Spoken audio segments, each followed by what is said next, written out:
Assalamualaikum warahmatullahi wabarakatuh. Alhamdulillahirabbil alamin. Allahumma shalli ala sayyidina Muhammadin. Amma ba'du. Alhamdulillah para pemirsa Batu TV rahimakumullah. Pada kesempatan kali ini kita bisa bersua kembali.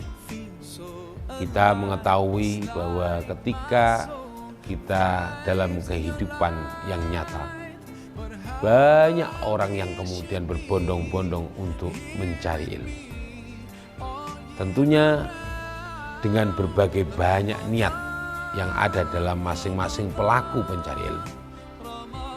Namun bagi jiwa seorang santri, kita semuanya harus membekali diri bahwa kita ini sedang mencari ilmu, tentunya ilmu yang bermanfaat dan barokah. Ini yang paling utama.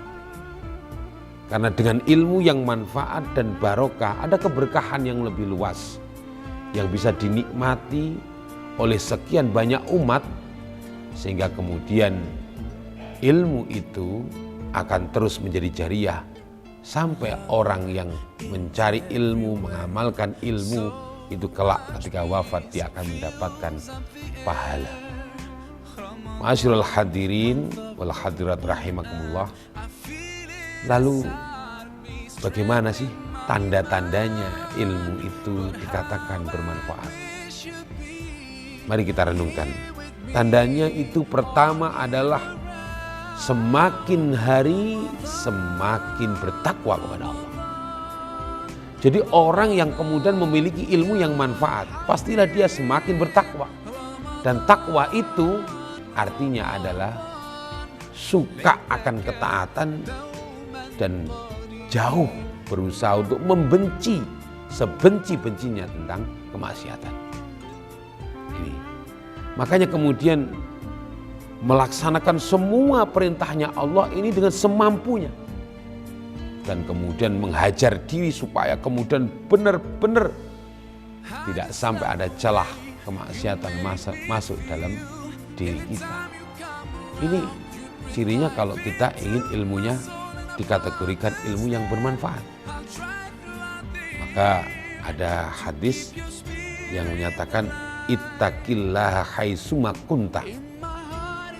Jadi itu ada pesan bagaimana ketika kita bertakwa bukan pada saat kita ramai dengan jamaah, dekat dengan jamaah, tetapi ketika di luar masjid, ketika di luar kita sendirian, kita harus juga bertakwa, merasa diawasi oleh Allah Subhanahu wa taala. Yang kedua, tandanya itu adalah semakin hari semakin tawadhu. Rendah hati bukan sombong. Ilmunya ilmu padi. Mendekati panen maka seperti halnya padi yang menunduk. Disitulah kemudian isinya adalah beras. Kenapa? Karena padi itu kalau menunduk itu isinya namanya gabah. Tapi kalau ndanga itu isinya namanya gabuk. Makanya kemudian ada ciri yang merunduk namanya tawadhu, yang ndanga namanya sombong. Nah itu kalau kepingin menjadi orang yang tawadhu, disitulah butuh yang namanya hati semakin hari semakin dicuci dengan istighfar, dicuci dengan zikir kepada Allah. Sehingga manakala dia tambah ilmu, dia akan menyatakan kullama zadani ilman zadani fahman bijahli. Jadi semakin bertambah ilmuku, semakin paham aku akan kebodohanku. Jadi tidak akan pernah berhenti dari belajar. Yang kedua seperti itu. Yang ketiga, itu tandanya zuhud. Zuhud itu jangan dimaknai yang benci kepada dunia, tidak.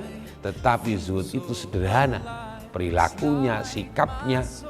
Dan itu ibaratnya begini, kalau zuhud itu ibaratnya seperti kita masuk ke kamar mandi, maka ketika kita mandi, kita pasti akan menggunakan air sesuai dengan kecukupan kita membuat mandi. Jadi secukupnya saja. Sebagaimana ketika kita diberi fasilitas oleh Allah di dunia ini lengkap, namun yang kita gunakan kan juga secukupnya. Masa kita dikasih mobil 15, lalu kemudian kita pakai semuanya? Kan tidak mungkin. maksudnya dalam waktu yang bersamaan. Maka kita nikmati satu persatu dengan mengucapkan syukur alhamdulillah. Ini zuhud. Jadi ngono ya ngono tapi ojo ngono. Butuh tapi ora butuh.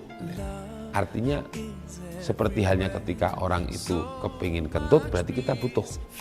Tapi kemudian kalau tidak ya jangan kentut. Dunia juga seperti itu. Banyak yang kita pegang tetapi kita secukupnya saja. Zuhud. Yang keempat adalah pandai untuk mengelola hawa nafsunya. Sehingga tandanya orang yang ilmunya manfaat itu adalah pandai untuk mengelola hawa nafsu.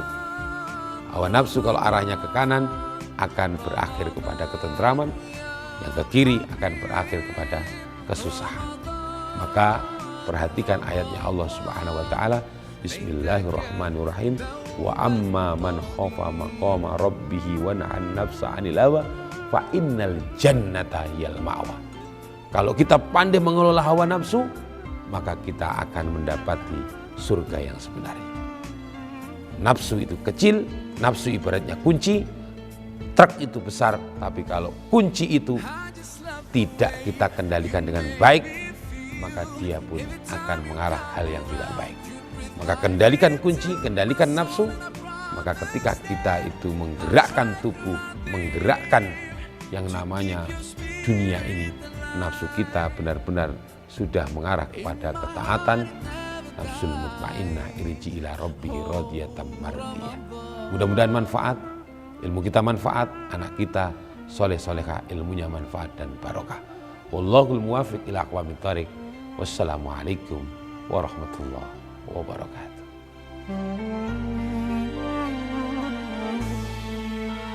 Ramadan